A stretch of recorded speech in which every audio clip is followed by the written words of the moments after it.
ഞാൻ അറിയാൻ വയ്യാത്തോണ്ട് ചോദിക്കുക. നിനക്ക് വെള്ളത്തിന് വെള്ളം, വളത്തിന് വളം, ഫാക്ടം ബോക്സിന് ഫാക്ടം ബോക്സ്, എന്നിട്ടും നീ നന്നാവാത്തത് എന്ത് വാഴേ? എന്നോടാണോ അച്ഛാ? മരവാഴയോടല്ല, കൊലവാഴയോടാണ് ഞാൻ ചോദിച്ചത്. അച്ഛാ എന്നെ ഇപ്പൊ കാണാനുണ്ടെങ്കിൽ അച്ഛാ പകുതി വന്ന വാഴയ്ക്കപ്പം കണക്കുണ്ട്. ഞാൻ എന്തെങ്കിലും പറഞ്ഞു അച്ഛനെല്ലാം കളിയാക്കാനായിട്ട് നിൽക്കും. നീ വേഷത്തിൽ എവിടെ പോണ്ട? അച്ഛാ ഞാനൊരു മിമിക്രി ആർട്ടിസ്റ്റ് അല്ലേ, എനിക്കിന്ന് പ്രോഗ്രാം ഉണ്ട്. മക്കളെ, നിന്റെ അടുത്ത് നീ ജനിച്ച കാലം തൊട്ട് പറയുന്നടാ മിമിക്രി എന്ന് പറഞ്ഞ് നീ പോവരുത്. അത് കഴിവുള്ളവർക്കാണ്. പിന്നെ നമ്മളെ കുടുംബത്തിലുള്ള ചെറിയൊരു വാസന നിനക്കുണ്ട്. അപ്പനപ്പൂപ്പന്മാരായിട്ട് വില്ലടിച്ചാൻ പാട്ടുകാരായിരുന്നല്ലോ. ഈ വെള്ളമടിച്ച് പാട്ട് പാടുന്നതൊന്നും വലിയ കഴിവായിട്ട് കൊണ്ട് നടക്കരുത്. വെള്ളടിച്ചാൻ പാട്ടല്ലടാ, പിന്നെ വില്ലടിച്ചാൻ പാട്ട്. അങ്ങനെയുള്ള കഴിവുകാരാണ് നമ്മള്. മക്കള് മിമിക്രി പരിപാടി ഒന്നും പറഞ്ഞു പോവരുത്. അച്ഛൻ എന്ത് വർത്താനം പറയുന്നത്? ഞാൻ രക്ഷപ്പെടത്തില്ലെന്നാ. നാളെ മിമിക്രി പരിപാടിക്ക് വേണ്ടിട്ട് ഞാൻ ദുബായിലേക്ക് പോകുവാണ്. നിന്റെ അമ്മ മരിച്ചതിന് ശേഷം അടുക്കളക്കകത്ത് 3 നേരവും ആഹാരം ഉണ്ടാക്കി തരുന്നത് ഞാനാണ്. അമ്മ ഉണ്ടായിരുന്നപ്പോഴും അച്ഛൻ അടുക്കളക്കകത്ത് തന്നെയായിരുന്നു. അമ്മ പറഞ്ഞിട്ടുണ്ട് തുണി അലക്കുന്നതും പാത്രം കഴുകുന്നതും തറ തുറക്കുന്നതും എല്ലാം അച്ഛൻ തന്നെയായിരുന്നു. നിന്റെ അമ്മ മരിച്ചതിന് ശേഷം ഞാൻ വേറൊരു കല്യാണം കഴിക്കത്തുണ്ടോട്ടാ. വേറെ പെണ്ണ് കിട്ടാത്തോണ്ടായിരിക്കും. എനിക്കിത് കേൾക്കണം. ഞാൻ ആ സമയത്ത് ഈ സമയത്ത്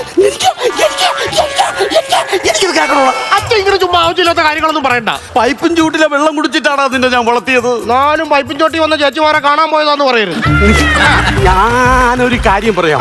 മിമിക്രിക്ക് പോവാനുള്ള ഒരു യോഗ്യതയും നിനക്കില്ല. ഇതാണ് പ്രശ്നം. ഞാൻ മിമിക്രിക്ക് പോകാനുള്ള യോഗ്യ ഇതില്ലെന്ന് അച്ഛൻ എന്തിനാ? പരിപാടിക്ക് ഇപ്പം പോക്കോ. പരിപാടി ഉണ്ടല്ലോ. ഇന്ന് പരിപാടിയുണ്ട്. റേഷൻ കടയിൽ പോയിട്ട് പോ. എന്ത്? കലാഭവൻ രാജ് റേഷൻ കടയിലോട്ട് പോകാനോ? എന്ത് വർത്തമാനമാണ് അച്ഛൻ ഈ പറയുന്നത്? ആര്? കലാഭവൻ രാജ്. കലാഭവന്റെ ഫ്രണ്ടിൽ പോകാനുള്ള യോഗ്യത ഉണ്ടാവും നിനക്ക്. അച്ഛൻ അങ്ങനെ പറയുന്നു വേണ്ട. ഞാൻ സ്റ്റേജിലോട്ട് ചെന്ന് മൈക്ക് എടുത്ത് കഴിയാൻ നേരത്ത് ഇരിക്കുന്ന പ്രേക്ഷകന്റെ നെഞ്ച് കിലുങ്ങും. എങ്ങനെ കിലുങ്ങായിരിക്കും? ഇനി മൈക്കിൽ കൂടെ എന്താണ് കാണിക്കാൻ പോണെന്ന് പറഞ്ഞുകൊണ്ടുള്ള വേവലാതിയാണ് അവർക്ക്. അച്ഛൻ ഇങ്ങനെ ആവശ്യമില്ലാത്ത കാര്യങ്ങളൊന്നും പറയുന്നു വേണ്ട. നിനക്ക് മിമിക്രി ഭ്രാന്ത് പിടിച്ച് ട്രൂപ്പ് ഓടണമെന്നും പറഞ്ഞ് നിനക്ക് ഞാൻ 1 പവന്റെ മാലയാണ് മേടിച്ചെന്നറിയാല്. അത് ആ മാല ഇപ്പം മിനിയാന്ന് വന്ന് ലേലത്തിന്റെ നോട്ടീസ്. 4K ഇറക്കാൻ പോണോ ലേലം? അതല്ലെന്ന്, പണയം വെച്ച ലേലത്തിന്റെ നോട്ടീസ് വന്നത്. എന്റെ സ്വർണം പോയത് തന്നെ. അച്ഛൻ ഒരു കാര്യം ചെയ്യും, ദൈവത്തോട് പ്രാർത്ഥിക്കും സ്വർണം തിരിച്ചു കിട്ടാൻ. ദൈവത്തിന്റെ കിലോ കണക്കിനുള്ള സ്വർണം പോയിട്ട് ദൈവം ചിന്തിച്ചോണ്ടിരിക്കുന്ന സമയത്ത് ഞാൻ 1 കിലോയുടെ സന്തോഷത്തിന്റെ കാര്യം കൊണ്ട് എന്തോ ഉണ്ടാക്കാനാണ്. ശരിയാ. ഞാൻ ജനിച്ച സ്ഥലം തെറ്റിപ്പോയച്ചാ. ഞാൻ വല്ല സിനിമ നടന്ന ശ്രീനിവാസന്റെയാ, മമ്മൂട്ടിയുടെയാ, മോഹൻലാലിന്റെ മോനായിട്ട് ജനിച്ചിരുന്നെങ്കിൽ ഇല്ലേ ഞാൻ നേരിട്ട് സിനിമയിലോട്ട് കയറിയത്. എന്നാലും എനിക്കില്ലാത്ത എന്താണ് അവർക്ക് കൂടുതലുള്ളത്? കഴിവ്. അല്ലാതെ പിന്നെന്തോ. എടാ, നമ്മൾ ജീവിതത്തിന്റെ അടിസ്ഥാനം വെക്കണം മക്കളെ. റിസ്ക് എടുക്കുന്നവനെ വിജയിക്കത്തുള്ളൂ. റിസ്ക് എടുത്തില്ലെങ്കിലാ? റിസ്ക് എടുത്തവന്റെ താഴെ പണിയേണ്ടി വരും. എന്തോടാ ശരി മുൻഷി തന്നെ. റേഷൻ കടപ്പെടാ.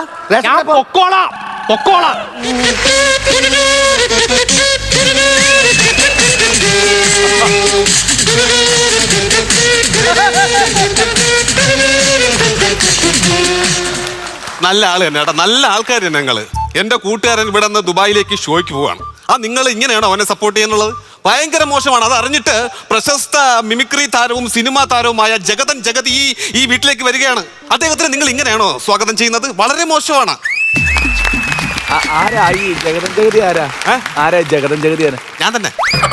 ഞാൻ തന്നെ ആള് ഞാൻ തന്നെ. പക്ഷെ എന്നെ സപ്പോർട്ട് ചെയ്യാൻ ആരുമില്ല. സ്വയം പോസ്റ്റ് ചെയ്ത് ഞാൻ തന്നെയാണ് കയറി വരുന്നത്. അതുകൊണ്ടാണ് പറഞ്ഞത്.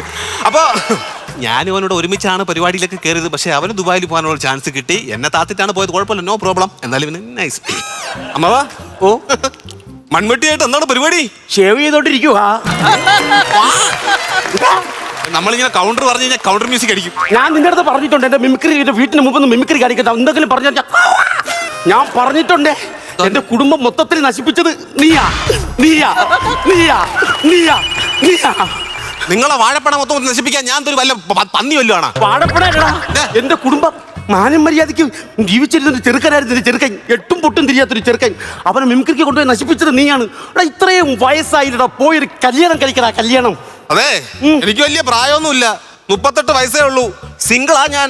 38 വയസ്സായെങ്കിൽ സിംഗിൾ അല്ലടാ, നീ അങ്കിളാ. അങ്കിള് വന്നിട്ട് മുമ്പ് പറയുന്നു. എന്റെ മോൻ MBBS പഠിക്കാൻ പോയൊരു ചെറുക്കനാണ്. അവരെയാണ് നീ മിമിക്രി എന്ന് പറഞ്ഞ് വിളിച്ചോണ്ട് പോയത്. മെഡിക്കൽ ഡിഗ്രി കയ്യിൽ നിൽക്കേണ്ട ചെറുക്കനാടാ എന്റെ മോൻ. മെഡിക്കൽ ഡിഗ്രി കയ്യിൽ നിൽക്കേണ്ട ചെറുക്കൻ. ഒന്ന് നിൽക്കണം. ഈ മെഡിക്കൽ ഡിഗ്രി കൈ കിട്ടുമ്പോൾ നിങ്ങളൊക്കെ എടുക്കുന്ന ഒരു പ്രതിജ്ഞയുണ്ട്. ഹിപ്പോക്രാറ്റ്സോ I swear by Apollo physician that I will use the treatment according to my ability and judgement. മനുഷ്യനെ ശുശ്രൂഷിക്കേണ്ട ആളുടെ ശുശ്രൂഷകൻ മനസ്സിൽ സൂക്ഷിക്കേണ്ട കൽപ്പനകളിൽ ഒന്ന്. അതിൽ ഒരെണ്ണം പോലും ഓർമ്മ നിങ്ങൾക്ക് ഇതുപോലെയുള്ള മെഡിക്കൽ പ്രശ്നം തരം താഴ്ന്ന ഇറച്ചി കച്ചവടം പറ്റുന്നത്. Mind it.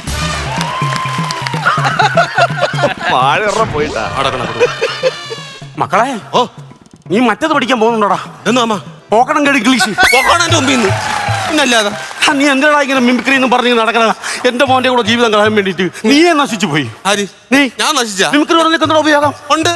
ഞാൻ എത്ര സിനിമ 13 സിനിമ ചെയ്ത ആളാണ് ഞാൻ. അറിയാമോ നിങ്ങൾക്ക്? നീ സ്വന്തമായിട്ട് എന്തെങ്കിലും ഉണ്ടോ നിനക്ക്? സ്വന്തമായിട്ട് എനിക്ക് ട്രൂപ്പ് ഉണ്ടല്ലേ, മിമിക്രി ട്രൂപ്പ് ഉണ്ട് എനിക്ക്. ഏത് ട്രൂപ്പ്? ചിന്നക്കട ചിരിയൻസ്. പരിപാടിയുടെ പേരെന്തോടാ? മിമിക്സ് ഡോഗിക്ക് ഹാസ്യ ഗുളിക. നിനക്ക് ഗുളിയല്ലടാ വേണത്. ഇതൊക്കെ ഷോക്കിലേ തീരത്തുള്ളൂ. ഷോക്കിൽ. ഇന്ന് നിങ്ങൾക്ക് എവിടെയാണ് പരിപാടി? ഇന്ന് എവിടെയാണ് പരിപാടി? എന്നാ തിരുവിതാംകൂറ. എവിടാ? തിരുവനന്തപുരത്താണേ. ചെറുക്കൻ പരിപാടിക്ക് പോയില്ല, അതിന് മുമ്പേ തുമ്മൽ തുടങ്ങി. ആമാ ഇപ്പൊ നിങ്ങൾ തുമ്മണ എങ്ങനെയല്ലേ? ആ ദുബായിലോട്ട് പോട്ട്. അവിടെ ചെന്ന് ഞങ്ങൾ തുമ്മണ എങ്ങനെയാണെന്ന് അറിയാമോ? അൽ ഹച്ച്. അവിടെ അറബിയുള്ള ബ്രാക്ക് എന്ന് പറഞ്ഞ അമ്മാതിരി ബ്രാക്കാണ്. നീ ഇപ്പൊ 13 സിനിമയിൽ അഭിനയിച്ചിട്ടുണ്ട്. എന്റെ മോൻ മിമിക്രി മാത്രമേ ഉള്ളൂ. എന്തുകൊണ്ട് 13 സിനിമയിൽ അഭിനയിച്ച നീ മാത്രം ഇവിടെ നിൽക്കുന്നു? വെറും മിമിക്രി കാണിച്ച് അവൻ ഗൾഫ് പരിപാടിക്ക് പോകുന്നു. അത് ചവിട്ടിത്താക്ക്. അത് വേറെ കാര്യം. ഇവനെ വിളിച്ചോണ്ട് വീട്ടിൽ നിന്ന് വിളിച്ചോണ്ട് വണ്ടിക്കൂലി മുടക്കി സ്ക്രിപ്റ്റ് എഴുതി കാര്യങ്ങളെല്ലാം ചെയ്തു കൊടുത്താൽ ഞാൻ. എന്നിട്ട് ചാനലിൽ ടെലികാസ്റ്റ് ചെയ്തപ്പോഴത്തേക്ക് എന്റേത് ഡിലീറ്റ് ചെയ്ത് പോയി, അവൻ്റെതെല്ലാം വരെയും ചെയ്തു. അതെന്താണ് സംഭവം എന്നറിയാമോ? അവൻ ടെലികാസ്റ്റിംഗ് ആർട്ടിസ്റ്റും നീ എഡിറ്റിംഗ് ആർട്ടിസ്റ്റും ആണ്. അതുകൊണ്ടാ നമ്മൾ ചിന്തിക്കണം. അത് അതുകൊണ്ടല്ലേ അവരങ്ങനെ കൊണ്ടുപോകത്തത്. അല്ല അപ്പൊ നമ്മൾ പറഞ്ഞില്ലല്ലോ, അത് മോശമായിപ്പോയി. ഒടുവിൽ വന്നു അല്ലേ? കൺഗ്രാറ്റുലേഷൻ. മോശമായിപ്പോഴാ നീ. എന്തോ മോശം? നിനക്ക് ഗൾഫ് ട്രിപ്പ് വന്നാൽ നീ എന്തിനാടാ എന്റെ വീട്ടിൽ ഒന്ന് പറഞ്ഞത്? ഇപ്പൊ അവരെന്നെ വീട്ടിൽ ഇരിക്കാൻ സമ്മതിക്കണം. എനിക്ക് ഇനി അടുത്ത ആഴ്ച പളനി വല്ലതും പോണം. എടാ നീ 13 സിനിമയിൽ അഭിനയിച്ച കാര്യം നായികക്ക് 40 ഓട്ടം വന്ന് എന്റെ അച്ഛനോട് പറയുന്നുണ്ട്. അപ്പൊ ഞാൻ ഗൾഫിൽ പോകുന്ന കാര്യം നിന്റെ വീട്ടിൽ വന്ന് പറഞ്ഞാണോ ഞാൻ ചെയ്ത തെറ്റ്? ഭയങ്കര മോശമായിപ്പോ. എന്തോ മോശം? എന്നെ കൂടെ ഒന്ന് എങ്ങനെയെങ്കിലും സെറ്റ് ചെയ്തു. നിന്നെ കൊണ്ടുപോകണമെന്നുണ്ട്. പക്ഷെ അവിടെ ആർക്കും നിന്നെ അറിഞ്ഞുകൂടാ. നീ രജിസ്റ്റേർഡ് ആർട്ടിസ്റ്റ് അല്ല. എടാ എന്റെ സ്കിറ്റുകളൊക്കെ എടുത്ത് കാണിച്ചു വിടാ. എന്നെ അവർ എഡിറ്റ് ചെയ്ത് കളഞ്ഞില്ല. പിന്നെ എങ്ങനെയാ എടുത്തിട്ട് കാണിക്കുന്നത്? പക്ഷെ നമ്മളെ വയലിലേക്ക് നമ്മൾ ഒരു വീഡിയോ ഒക്കെ ചെയ്തില്ല, അതെങ്കിലും കാണിച്ചു വിടാം. നമ്മൾ രണ്ടും കൂടെ പോയിരുന്ന് വട്ട് കളിക്കുന്ന അവർക്ക് കൊടുത്തിട്ട് ദുബായ് പോയി വട്ട് കളിച്ചോണ്ടിരിക്കാനാ നമ്മൾ. അവരെ കൂടെ കൊണ്ടുപോകണം. അവൻ തൂങ്ങി പിടിച്ചാലും കിടക്കും. തൂങ്ങി പിടിച്ച് കാണാനായിട്ട് നമ്മൾ അടുക്കള വാതിൽ കാണാനായിട്ട് പോകുമല്ല, ഗൾഫിലോട്ടാണ് പോകണം. അതിന് വിമാനത്തിൽ പോകാൻ നേരത്ത് ഒരുപാട് കാര്യങ്ങളുണ്ട്. അങ്ങനെ ചുമ്മാ ചെന്ന് കയറി കൊടുക്കാനൊന്നും പറ്റത്തില്ല. മാട്ട പരിപാടിക്കൊന്നും അല്ല ഞാൻ പോകുന്നത്. ഞാൻ അവിടെ ചെല്ലുന്നു, ഏതെങ്കിലും ഒരു ഇറങ്ങിയ ചാക്കിട്ടൊക്കെ പിടിക്കും. നല്ല പരിപാടിയാ. എന്നിട്ട് ഞാൻ അവിടെ ഒരു മിമിക്സ് ട്രൂപ്പ് തുടങ്ങും. സൂപ്പർടാ. ഞാനും ഉണ്ടാ നിന്റെ കൂടെ. നിന്നെ ഞാൻ കൊണ്ടുപോകണം. നിന്നെ ഞാൻ കൊണ്ടുപോകും. ആ ട്രൂപ്പിന് ഞാനൊരു പേരിട്ട് വെച്ചിട്ടുണ്ട്. ഓടരുത് അറബി കോമഡി പറയാം. എടുക്ക് പേരടാ. എടുക്ക് പേരില്ലേ? അടിപൊളി. നമുക്ക് ആ ടൈറ്റിൽ തന്നെ കാണിക്കുമ്പോൾ നല്ല രസമായിരിക്കും. അത് ഞാൻ കാണിക്കോളിയാ. അളിയ ഞാൻ സെറ്റ് ചെയ്യോളിയാ. വേറെ കാര്യം എങ്ങനെയാ അളിയ അവിടെ മാത്രമല്ല എനിക്ക് പരിപാടി സെറ്റ് ആയിരിക്കുന്നത്. മാൾട്ടയിലും ഒരു പരിപാടി ഉണ്ട്. മാട്ടയൊക്കെ ഉണ്ടെങ്കിൽ എന്നോട് വിളിയുടെ ഞാനും പറയട്ടെ. പൈസ ഒന്നും കാര്യമില്ലടേ. എടാ മാട്ട അല്ലെന്ന് മാൾട്ട എന്ന് പറഞ്ഞ സ്ഥലത്ത് എനിക്കൊരു പരിപാടി. ഒരു സെക്കൻഡ്. യോ മാൾട്ടയിൽ പരിപാടി ഒന്ന് സാറ് വിളിക്കുന്നേ. ഞാൻ സംസാരിക്കാം. ഹലോ സാറേ. അതെ അതെ അതെ അതെ അതെ അതെ കലാഭവൻ രാജു. ആ സാറേ പരിപാടിക്കുള്ള ആൾക്കാരെ കാര്യങ്ങളൊക്കെ സെറ്റ് ആയിക്കൊണ്ടിരിക്കുന്നു. ഹിന്ദി പാട്ട് പാടാനായിട്ട് ആള് വേണമെന്നാ? ഹിന്ദി പാട്ട് പാടാൻ ഇപ്പൊ ആരാ ഉള്ളത്?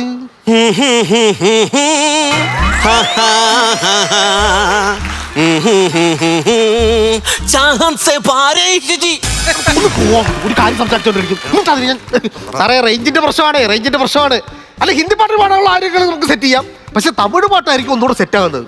വളയോസൈ കളകള കളക്കിന് കളുകള തിനിക്കുന്ന വെള്ളത്തിനിക്കുന്ന കാലം പോരുത്. இந்த പൂക്കാലം. ഒന്ന് പോയി തരാം. മറ്റും ആവശ്യമില്ലാത്ത കാര്യങ്ങളൊക്കെ പറഞ്ഞോണ്ട്. സാറേ നമുക്ക് അത് തമിഴ് പാട്ട് പാടുന്ന ആളെ നമുക്ക് സെറ്റപ്പ് ആക്കാം സാറേ. മണിച്ചേട്ടന്റെ പാട്ടാ. മണിച്ചേട്ടന്റെ പാട്ട് പാടാൻ കേരളത്തിലെ ആൾക്കാരുണ്ട് സാറേ. കിടില ആൾക്കാരുണ്ട്. ആരാരുമാവാത്താ. ഇങ്ങനെ പാടി നടക്കുന്നോണ്ടാടാ നീ ആരാരും ആകാതെ ഒന്നും ആകാതെ നിൽക്കുന്നത്. കുടുംബവാസിന്റെ പാട്ട് കടി തങ്കമ്മേ, നിന്റെ നടപ്പ് കണ്ട് ഞാൻ കിടുങ്ങി പോയടി തങ്കമ്മേ. പട്ടിപിടി തങ്കുട്ടികളെല്ലടി തങ്കമ്മേ. പോടാ പട്ടി പിടിക്കാൻ പോടാ. എന്റെ പുറകെ കിടക്കുന്നത് ഒന്ന് പറയടാ. സാറേ നമുക്ക് അതിന്റെ കാര്യങ്ങളെല്ലാം സെറ്റ് ആക്കാം സാറേ. കുഴപ്പമില്ല സാറേ. പിന്നെ ശബ്ദാടി കയറോ? ഞാൻ ഒച്ച ഉണ്ടാക്കും. നല്ല നല്ല വോയിസുകൾ നല്ല അടിപൊളിയായിട്ട് വോയിസ് ചെയ്യുന്ന ആൾക്കാർ വേണമെന്നാ. അങ്ങനെയാണെന്നുണ്ടെങ്കിൽ നമുക്ക് ഒരാളെ സെറ്റ് ചെയ്യാം സാറേ. വൺ മാൻ ഷോ ചെയ്യുന്ന ഒരാളെ. അച്ഛാ ഈ വാഴത്തോട്ടത്തിൽ എവിടെയോ പാമ്പുണ്ട്. ഒരു ചീറ്റൽ കെട്ടില്ലായിരുന്നു അച്ഛൻ. ഒരു സെക്കൻഡ് സാറേ. കണ്ട പാമ്പ് ചീറ്റിയത് കണ്ട.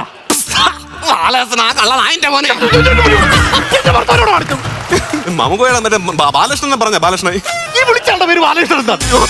പാസ്പോർട്ട് ഉണ്ടോ നിനക്ക്? പാസ്പോർട്ട് ഉണ്ട്. എടുത്ത് കത്തിച്ച് കളടാ. ഇനി അത് കൊണ്ടുവന്നിട്ട് ഒരു കാര്യമില്ല സാറേ. അതെ ഇവിടെ റേഞ്ച് ഇല്ലാതെ വന്നപ്പോഴത്തേക്ക് വന്നു പോയത് സാറേ. ആ സാറേ, എനിക്ക് വിനായകന്റെ ശബ്ദം ചെയ്യാൻ അറിഞ്ഞുകൂടാ. ഞാൻ എന്തോ ചെയ്യാനാ സാറേ? നീ എന്റെ അടുത്ത് വന്ന കാശിനാണ് എന്റെ ലാഭിച്ചതിനുള്ള കാശാണ്. എന്താണെന്ന് അറിയാൻ പാടില്ലേ? മറക്കല്ലേറ്റോട് ഭയങ്കര തേക്കാണ്. ദീപ്തി ചേച്ചിയുടെ ശബ്ദം നന്നായിട്ട് നീ ചെയ്തിട്ടുണ്ട്. ഇത് വിനായകനാണെന്ന് ഒരിക്കലും നീ പറയരുത് സാറേ. നമുക്ക് പരിപാടിയുടെ കാര്യമെല്ലാം സെറ്റാക്കാം സാറേ. കൊണ്ടുവരാം. ഓക്കെ. എടാ, നിനക്ക് കുറച്ചെങ്കിലും ബോധമുണ്ടാടാ. ഒരു ഫോൺ ചെയ്തോണ്ടിരിക്കുന്ന അതിനകത്തൊന്നും സംസാരിക്കേണ്ട കാര്യം എന്താ? എനിക്ക് എങ്ങനെയെങ്കിലും പുറത്ത് പരിപാടിക്ക് പോകാൻ വേണ്ടി. നീ പരിപാടി ഇത് പുറത്താണ്. ഒരു കാര്യം ചെയ്യ്, മര്യാദക്ക് എന്റെ കൂടെ ഒക്കെ നിന്ന മാൾട്ടയിലെ പരിപാടിക്ക് ഈ മാട്ടേനെ ഞാൻ കൊണ്ടുപോവാം. ഉറപ്പാണല്ലോ? എന്റെ കഴിവിനെ കുറിച്ച് അച്ഛനോടൊക്കെ ഒന്ന് പറഞ്ഞു കൊടുറാ. ഭയങ്കര കഴിവാണ്. യവന്റെ സുനിൽ സുഗത കണ്ടിട്ടുണ്ടോ?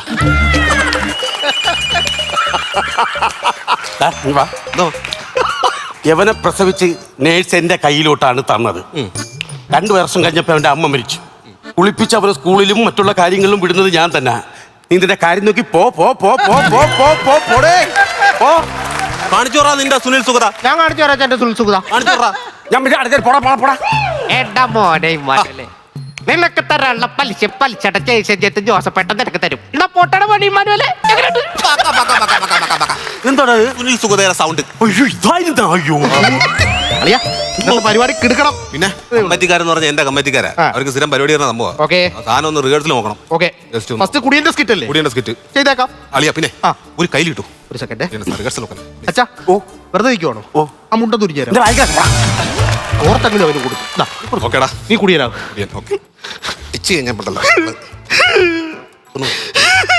എന്റെ ദൈവമേ, എന്റെ ഭർത്താവ് ഒരു കുടിയനായി പോയല്ലോ. മനുഷ്യ, നിങ്ങളോട് ഞാനൊരു കാര്യം പറയുവാണ്. കുടിച്ചു കഴിയുവാണെന്നുണ്ടെങ്കിൽ വയറ്റിൽ കിടക്കണം. വയറ്റിൽ കുടിച്ചു കഴിഞ്ഞാൽ കേറി കിടക്കാൻ പറ്റിയ സ്ഥലമാണോ വയറ്? ഫ്രഷ് സാധനം നേരത്തെ അടിയല്ലേ? ഇഷ്ടപ്പെട്ട് കൈയടിച്ച് ലോക്കൽസിനൊക്കെ ആണല്ലോ. പിന്നെ ഒരു കാര്യം ഞാൻ നിങ്ങളോട് പറയുവാ. ഇനി നിങ്ങൾ ഇങ്ങനെ കുടിക്കുകയാണെന്നുണ്ടെങ്കിൽ എന്നെ ഒരാൾ ജീവിത പങ്കാളിയാക്കാന്ന് പറഞ്ഞിട്ടുണ്ട്. ആരടി? ആ തൊപ്പി വെച്ച അണ്ണൻ. അത് ജീവിത പങ്കാളിയല്ല, എവിടെന്നോ ജീവിക്കാൻ വന്ന ബംഗാളി. കിട്ടിക്ക് സാധനമാണ് അച്ഛാ, കിട്ടില്ല സാധനമാണ്. അച്ഛാ, ഞാൻ കുടിച്ചിട്ടില്ല, സത്യമായിട്ടും കുടിച്ചിട്ടില്ല. എല്ലാം എന്റെ ആക്ഷൻ മനസ്സിലായി, അഭിനയമായിരുന്നു. മനസ്സിലൊന്നും വിചാരിക്കരുതേ. മക്കളെ ചോടാ, നിനക്ക് 2 വയസ്സുള്ളപ്പോഴാണ് അച്ഛൻ ഈ മൺവെട്ടി മേടിച്ചത്. ഓക്കെ. 34 വയസ്സായി നിനക്ക്. 34 years old. അത്രയും പഴക്കമുണ്ട് നീയൊക്കെ ഇപ്പൊ ഇവിടെ കളിച്ച ഈ സ്കിറ്റിന്. ലോകം വരില്ലേ? അപ്ഡേറ്റഡ് അല്ല, അതാണ് പ്രശ്നം. അളിയാ, അതൊന്നും നോക്കേണ്ട കാര്യമൊന്നുമില്ല. അളിയാ, ഞാൻ ഫോൺ ബില്ലടിക്കും. ഐറ്റം വേറെ. ഈ ഒന്ന് അച്ഛൻ്റെ മുമ്പിൽ നിന്ന് മാറി വേറെ അപ്പുറത്തേക്കാരും പോയി വിളി. ഐറ്റം അല്ല, ഐറ്റം വേറെ വിളിക്കുന്നു. ഹലോ, പറയൂ രാജേഷ് പണവള്ളി ചേട്ടാ. കിട്ടിയാ? സെലക്ട് ആയ? ഓക്കെ, ഇപ്പൊ കയറണോ? പിന്നെ കയറിയാ? ശരി. ഓ, റിജി സാന്ദ്ര വിളിക്കുമോ? ശരി ഏട്ടാ. ഓക്കെ. എന്നാടാ കിട്ടി. എന്ത് കിട്ടി? ഐറ്റം വരെ പോയില്ലായിരുന്ന അവിടെ നിന്ന് വിളിച്ച് കയറിച്ചല്ല. ഇനി 2 പേരും കൂടെ വേണം. അല്ല, 30 പേര് വേണ്ടേ? ഓഡിയൻസ് ആയിട്ട് ഇരിക്കാനല്ലേ വിളിച്ചു? ഓഡിയൻസ് ആയിട്ട് ഇരിക്കാനല്ല, അഭിനയിക്കാൻ, പെർഫോം ചെയ്യാൻ വേണ്ടിട്ട്. എന്നെ അച്ഛാ, ഞാൻ ദുബായി പോയി തിരിച്ചു വന്നതിന് ശേഷം എങ്ങോട്ടാ പോകുന്നതെന്ന് അറിയാമോ? ഐറ്റം വേറെയുടെ ഫ്ലോറിൽ സ്കിറ്റ് കളിക്കാൻ പോവാൻ. നേരത്തെ കളിച്ചത് കൊണ്ടാണോ പോകുന്നത്? അല്ല, വേറെ നല്ല അടിപൊളി ആര് പറഞ്ഞു? അല്ല, ഞാൻ പോണു. നീ വരുന്നില്ല. എന്നെ മാത്രമാണ് വിളിച്ചത്. നീ ദുബായി പോയല്ലേ? പാൽട്ടാല പരിപാടിക്ക് വന്ന് ഞാൻ വേറെ ആൾക്കാരെ വിളിച്ചോട്ട്. കുഴപ്പമില്ല, ഞാൻ കൊണ്ടുപോയാ. ഒരു കുഴപ്പമില്ല. അല്ല, നമ്മൾ 2 പേരും ഓക്കെ. ഒരാളും കൂടെ വേണ്ട കളിയാ. ഒരാളിപ്പോ എവിടെ നിന്ന് കണ്ടുപിടിക്കും? എവിടെ നോപ്പിക്കുന്നുള്ളതാണ് ഇനി. ഞാനും അതാലിക്കും, നല്ലൊരാളെ തന്നെ കണ്ടുപിടിക്കണം. നിക്കല്ലേ? ആര്? വാഴപ്പണയിലെ വടിവേലു.